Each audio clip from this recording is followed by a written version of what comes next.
Halo semua, ketemu lagi sama aku. Beberapa hari lalu temanku komplain. Dia harus nganter anak tiap pagi dengan kemacetan di kota, di dua sekolah yang berbeda, dan dia harus bangun jam 4:30, mulai mempersiapkan sarapan, lalu mengantar anak jam 6, dan baru pulang itu 7:30. Karena dia punya 2 anak, dan 2 anak tersebut bersekolah di sekolah yang berbeda dengan lokasi yang berjauhan. Terus aku bilang, kenapa nggak anakmu disuruh naik sepeda aja?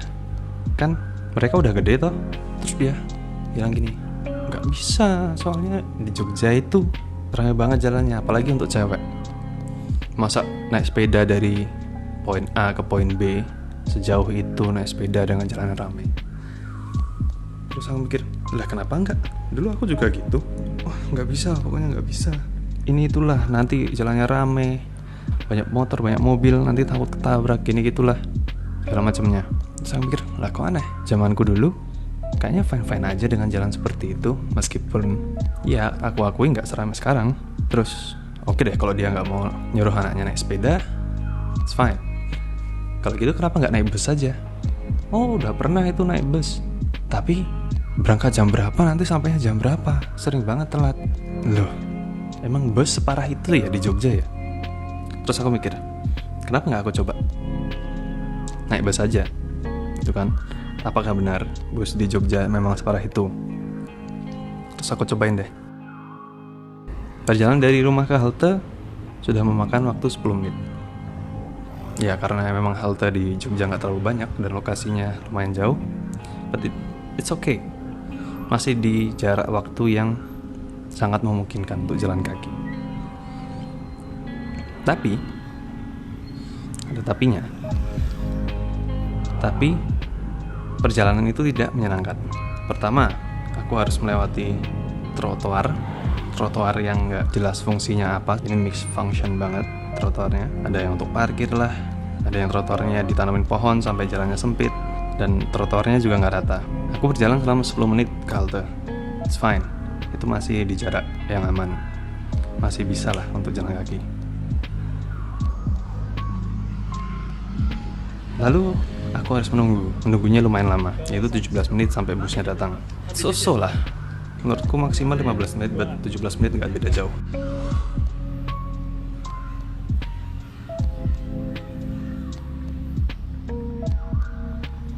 Perjalanan naik bus pun dimulai.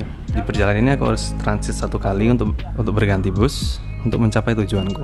Dari halte A ke halte B, perjalanannya memakan waktu 20 menit. Karena bus masih harus mematuhi peraturan lalu lintas, it's totally fine. Tapi juga karena bus juga kena macet di pagi hari. Dia harus berkompetisi dengan pengendara kendaraan pribadi. Alhasil, lama perjalanan yaitu 20 menit.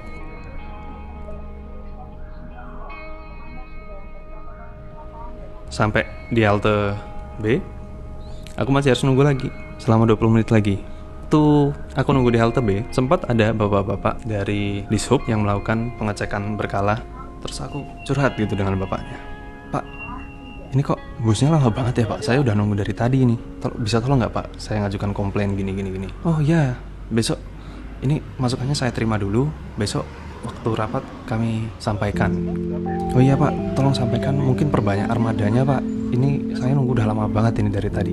Oh iya, baik Mas. Lalu mereka pergi. Tak lama setelahnya, busku datang. Setelah 22 menit menunggu, perjalanan keduaku memakan waktu 6 menit hingga sampai halte tujuan. Total lama perjalanan yang kutempuh adalah 75 menit. Unbelievable. Gimana enggak? Karena kalau aku naik motor, aku bisa sampai mungkin 15 menit. Naik sepeda cuma setengah jam, dan ini 75 menit. Dan 65 menit sendiri itu adalah perjalanan dari halte ke halte. Oke, fine. Mungkin ini karena pagi. Ya, meskipun gak terlalu pagi waktu itu. Mungkin karena pagi emang kayak gini. Nanti sore aku coba lagi perjalanan pulang.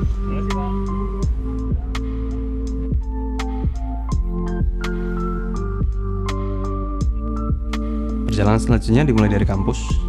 Karena di kampusku nggak ada halte, aku harus berjalan sekitar 13 menit menuju ke halte di depan. Ya di kampusku ada semacam quote-unquote halte sih, tapi itu untuk bus listrik, jadi bukan bus Trans Jogja yang tidak terintegrasi dengan sistem transportasi umum di Yogyakarta. Aku nggak tahu kenapa mereka buat itu bahasan lain kali. Perjalanan kali ini kurang lebih sama, tapi karena aku mulai dari lingkungan kampus, proses jalan kakinya lumayan menyenangkan. Nggak 100% menyenangkan sih. Aku masih harus ke dekat jalan raya yang lumayan berisik, trotoarnya sempit, dan lagi-lagi dipakai buat parkir. Dan nggak lupa, trotoarnya juga hilang di tengah-tengah untuk mengakomodasikan gerbang yang nggak dipakai. Aku nggak tahu kenapa belum disambung. Pejalan kaki ini harus berkompetisi dengan berbagai hal ya. Orang parkir, trotoar hilang, jadi tempat sampah, ditanemin tiang listrik. Nggak jarang aku harus berjalan di jalan aspal bersama dengan motor dan mobil karena trotoarnya tidak memadai. Tentunya aku menyeberang jalan besar yang ya bisa dilihat sendiri lah ya, lumayan ramai dan tidak ada orang yang memperlambat laju kendaraan mereka untuk mengakomodasikan hak pejalan kaki. Ya udah main nekat aja.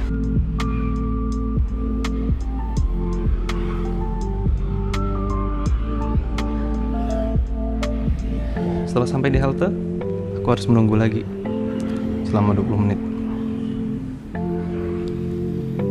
Sore-sore, panas, tidak nyaman. Ya, mau gimana lagi? Setelah 20 menit, bus pun datang. Dan perjalanan dimulai.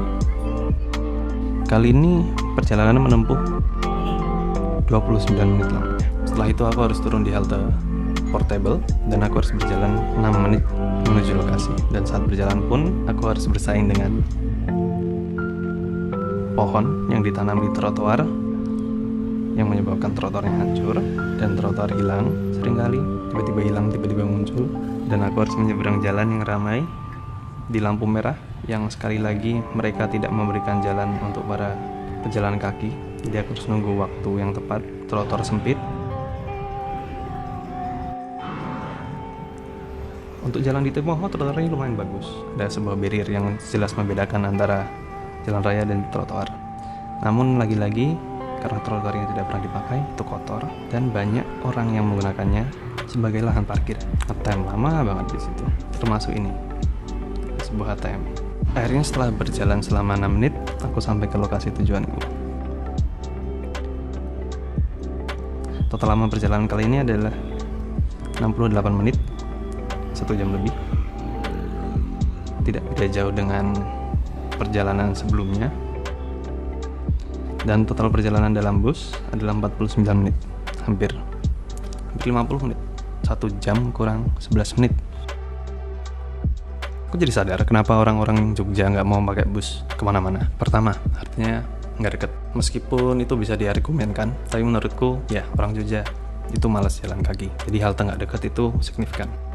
Selanjutnya yaitu waktu tunggu yang lama. Waktu tunggu ini krusial sekali. Waktu tunggu ini yang menyebabkan orang mau atau enggaknya melakukan perjalanan menggunakan bus.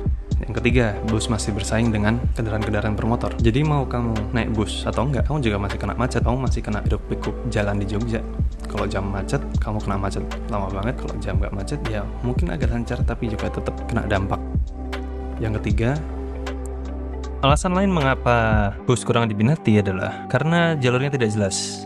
Jalur Trans Jogja yang ada juga kurasa kurang efisien. Kamu bisa mulai berjalan dari timur ke tengah kota untuk kembali ke timur lagi di daerah yang berbeda.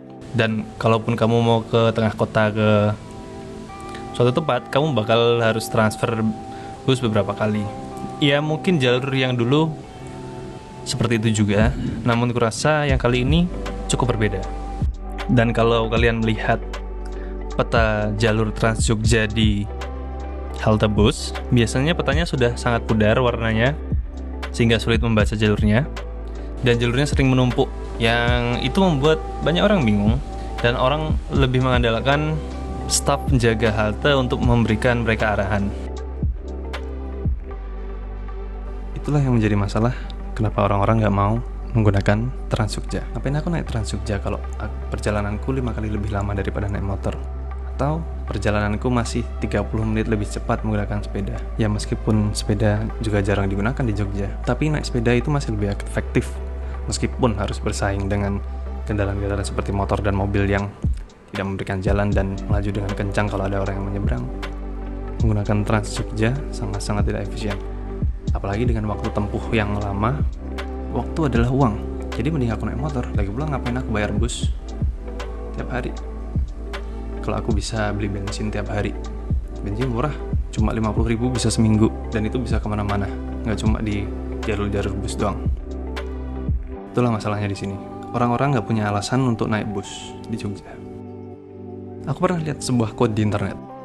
Negara kaya bukanlah negara yang orang miskinnya punya mobil, tapi adalah negara yang orang kayanya menggunakan transportasi umum. Dan aku rasa itu sangat benar. Kalau kita lihat di Eropa, banyak sekali negara-negara yang transportasi umumnya bagus, jalan-jalannya bagus untuk jalan kaki maupun bersepeda. Kota Jogja sebenarnya punya potensial yang sangat besar untuk menata kotanya seperti Eropa. Tapi itu bahasan untuk lain kali. Yang jelas, menggunakan bus di Yogyakarta sangat-sangat tidak efisien dan perjalanan menuju haltenya itu sangat-sangat tidak nyaman. Oke, itu aja komplain dariku. Semoga kedepannya pemerintah kota Jogja cepat sadar akan masalah ini. Masalah kenapa warga Jogja tidak mau menggunakan bus Trans Jogja. Terima kasih dan sampai jumpa.